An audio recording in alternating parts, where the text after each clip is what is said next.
नमस्कार। कल इलेक्ट्रिकल के विषय में पढ़ा था, या कल या इसके पहले पिछले अंक में, कि धारा के प्रवाह के कुछ माध्यम मीडिया है। वो मीडिया, उन मीडिया के विषय में पढ़ा था कि 3 प्रकार के हैं। बातों ही बातों में बताया गया था कि एक सुचालक, दूसरा कुचालक और तीसरा अर्धचालक कहा गया। गुड कंडक्टर, बैड कंडक्टर और सेमी कंडक्टर। इनके उदाहरण भी दिए गए थे। पीछे के एडिशन को आप निकाल के देख सकते हैं। लेक्चर 6 में होगा, आज लेक्चर 7 है। आज बताना चाहता हूं कि बिजली में काम करते समय जब बिजली के माध्यम को बता दिया, धारा बहने की बात को बता दिया गया, तो मैं आवश्यक ये समझता हूँ कि आपको इस बात की अब जानकारी रखनी चाहिए कि करंट कैरिंग कंडक्टर अर्थात धारा प्रवाहित चालक अर्थात करंट कैरिंग सर्किट, कोई भी सर्किट का मतलब बताएंगे इसके बाद, लेकिन फिलहाल एक छोटी सी बात जान जाइए कि सर्किट का मतलब, जैसे अभी हमने बैटरी के विषय में बताया था, तो पॉजिटिव पोस्ट से तार चला और एक चाबी या स्विच, उसके बाद तार चल करके एक रेजिस्टेंस के रूप में बल्ब या कुछ भी आप रख सकते हैं, और उसके बाद पुनः वापस निगेटिव टर्मिनल से आकर के मिल गया, तो इसको एक सर्किट कहते हैं, परिपथ कहते हैं। तो करंट कैरिंग सर्किट, चालू सर्किट जिसको कहते हैं कि भाई बिजली घर के अंदर चल रही है। तो इन सबों से जो कम जानते हैं, कम जानकार हैं, वो अक्सर ज़्यादा हुड़ करते हैं बिजली के करंट से। तो जानकारी के अभाव में उनको करंट लग सकता है।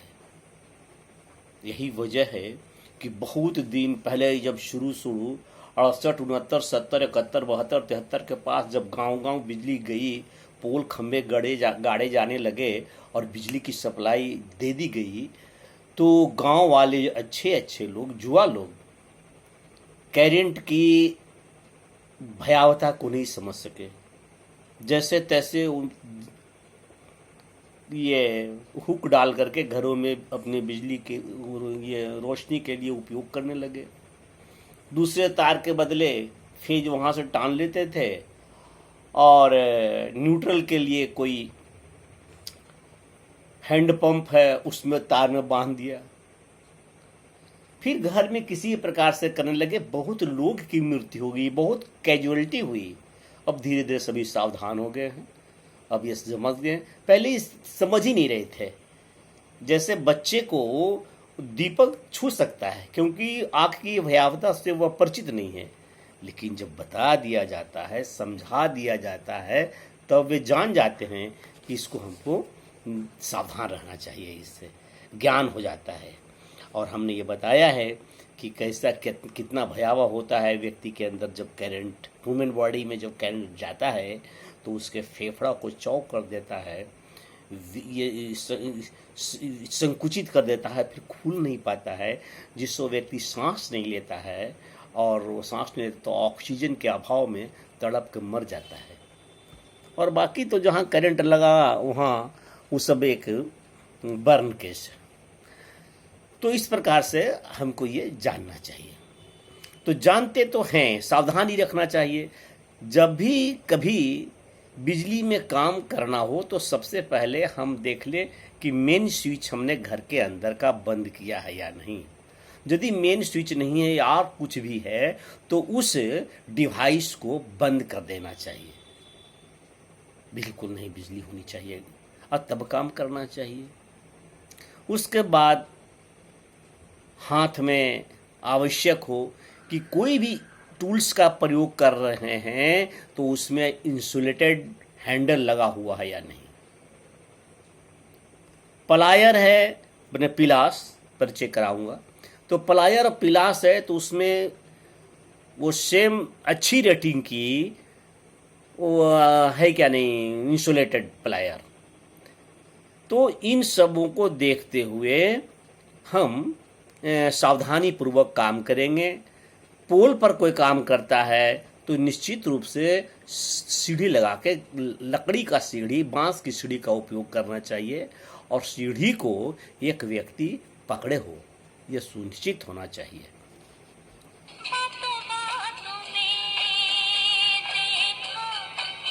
और ज़्यादा काम है और ज़्यादा ऊंचा पोल है तो वहाँ पर सेफ्टी बेल्ट लगा करके काम करना चाहिए। ट्रांसफार्मर पर भी जो काम करते हैं मिस्त्री वगैरह, तो अक्सर देखते हैं आजकल सावधानी का जो प्रिकॉशन है वे नहीं लेते। ये सारे हमको हमेशा समझना चाहिए कि जितने भी स्विच है, स्विच में डायरेक्ट फेज आता है, ये लगभग सभी समझते हैं। और गलती से स्विच में न्यूट्रल आया हुआ है और फेज पॉइंट में दे दिया गया है बल्ब इत्यादि में, तो स्विच आपने ऑफ किया तो बत्ती तो बुझ गई क्योंकि न्यूट्रल नहीं मिल रहा है, लेकिन होल्डर में वो गर्म तार रहती, गर्म लाइव रहता है, वो कभी भी छुइएगा तो करंट मार देगा। इसलिए हमेशा यह ध्यान में रखना चाहिए एक बिजली के जानकार को कि सभी फेज वायर, जितना भी गर्म तार है वो पहले स्विच में आएगा, उसके बाद ही उस पॉइंट में जाएगा, चाहे वो पंखा का पॉइंट हो, चाहे हीटर का पॉइंट हो, चाहे गीजर का पॉइंट हो, चाहे कंप्यूटर का पॉइंट हो, चाहे किसी भी चीज़ का पॉइंट हो, तब वो जाएगा और न्यूट्रल उधर से आएगा। तो ये सावधानी निश्चित रूप से ध्यान में रखनी चाहिए। हम और क्या सावधान होना चाहिए हमको अक्सर कि अर्थ वायर का हम उपयोग नहीं करते हैं, अर्थ को ही न्यूट्रल में उपयोग कर देते हैं, हो गया। चापाकल से तो लेकर के न न्यूट्रल का प्रयोग करना चाहिए न अर्थ का प्रयोग करना चाहिए। जब कभी चापाकल के बॉडी में बांधते हैं और ये न्यूट्रल है तो आपको ये ज्ञात रहना चाहिए कि फेज जो गया है किसी पॉइंट से, वो पॉइंट से होकर के रिटर्न होकर के उस तार में से अंदर चला जाता है, न्यूट्रलाइज होता है। ज़मीन से गड़ा हुआ है पाइप और ज़मीन का पोटेंसी जीरो होता है। इलेक्ट्रिक के मामले में ये शून्य पोटेंसी है, तो इसलिए धारा आप सुगमतापूर्वक बहती है। लेकिन जीरो पोटेंसी तो है जरूर, तो इसका तो रेजिस्टेंस बहुत है या तो फिर भी यह रेजिस्टेंस कम रहना चाहिए तारों का, पृथ्वी का, ताकि अधिक से अधिक जो धारा उधर से आए वो प्रभावित हो जाए। लेकिन जब कभी ढक्कर चंग जब चलाते हैं चापाकल तो इसमें तार हिलता है, कभी कभी देखते होंगे, और तार हिलता है तो तार का संपर्क टूटता है, और टूटता है तो उस वक्त में करंट आ सकता है।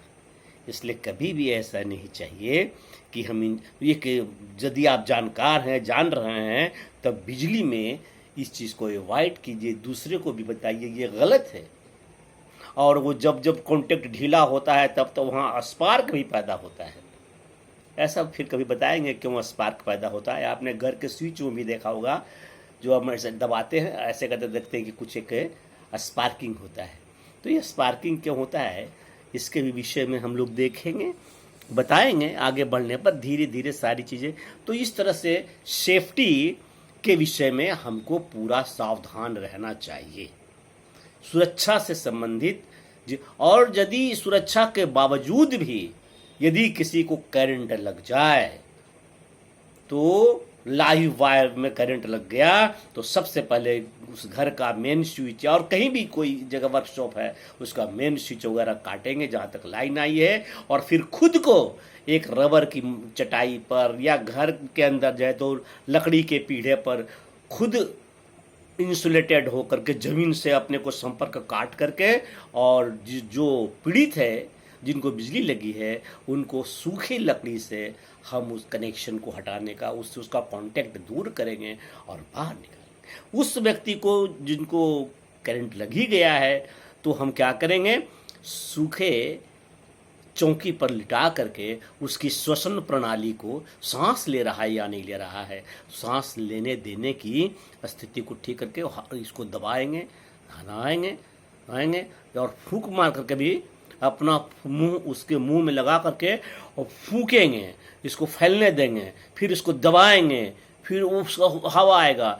इस प्रकार से कृत्रिम श्वास की प्रणाली से, और प्राथमिक तो कोई इलाज है ही नहीं वहाँ पर, यही इसके सिवाय उसके श्वास को हवा दे के डेलने देंगे तो उसका फेफड़ा फैलेगा। और इस प्रकार से जब वो हुकुर हुकुर हुकुर करके लेना शुरू कर देगा ऑक्सीजन हवा, तब उसको तुरंत डॉक्टर के पास ले जाएंगे फर्दर ट्रीटमेंट के लिए।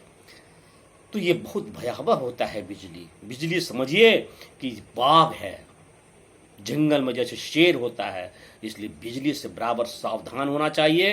बिना सेफ्टी डिवाइस के, बिना कंट्रोलिंग डिवाइस के, बगैर जैसे आजकल कोरोना में मास्क लगाते हैं, ग्लव्स पहनते हैं, और हम लोग इसको इलेक्ट्रिकल को इसी प्रकार से समझते हैं कि हर प्रकार से सुरक्षित होकर के बिजली के साथ हमें खिलवाड़ करना चाहिए। तो इस खिलवाड़ नहीं करना चाहिए। तो ये आज इतना ही, 10 मिनट से ज़्यादा हो गया है और हम समझते हैं फिर हम मिलेंगे और बड़ी रोचक बात होगी हमारी, अच्छी अच्छी बातें होगी, बातों ही बातों में होगी सारी बातें। धन्यवाद, नमस्कार।